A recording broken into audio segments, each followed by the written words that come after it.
لاہور میں صحافیوں سے گفتگو میں وزیر اعظم کا کہنا تھا موجودہ نظام میں بڑے شہر پیسہ جمع نہیں کر رہے، ترقی کیسے ہوگی؟ کراچی کا حال دیکھیں، وہ کبھی امپروو ہو ہی نہیں سکتا کیونکہ وہ پیسہ ہی نہیں کراچی کو ڈیولپ کرنے کے لیے، اور کراچی اپنا پیسہ اکٹھا نہیں کرتا۔ سارا کراچی کا سال میں جو پیسہ اکٹھا ہوتا ہے وہ $21 ملین، لاہور میں جو اکٹھا ہوتا ہے وہ $34 ملین۔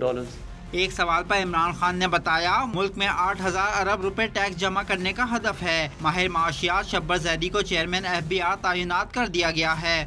جو ہم اب چینجز کر رہے ہیں، اب ہم انشاءاللہ آج اب نیا FBR کا ہم چیئرمین اناؤنس کر رہے ہیں، اس کے نیچے ایک پورا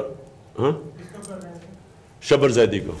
وزیر اعظم نے صدارتی نظام کے لیے حکومتی کوششوں کو بھی رد کر دیا۔ مجھے ایک چیز کر رہا ہوں، مجھے یہ نہیں سمجھ آ رہی کہ یہ پریزیڈینشل سسٹم کدھر سے آ رہا ہے۔ اس کے لیے پہلے تو سارا پارلیمنٹ کو تیار ہونا پڑے گا، اس میں جو بھی کرنا پڑے گا۔ ہمارے سے یہ نہیں آیا، مجھے نہیں پتا کہ کون یہ ساری جگہ آپ کہہ رہے جی پریزیڈینشل فارم آف گورنمنٹ آ رہی ہے، ہمیں نہیں پتا کدھر سے آ رہی ہے۔ عمران خان کا کہنا تھا پنجاب میں 22,000 پنچایت کونسلز بنیں گے جنہیں 40 ارب روپے کے فنڈز براہ راست دیے جائیں گے۔ شہروں میں میئر کا انتخاب براہ راست ہوگا۔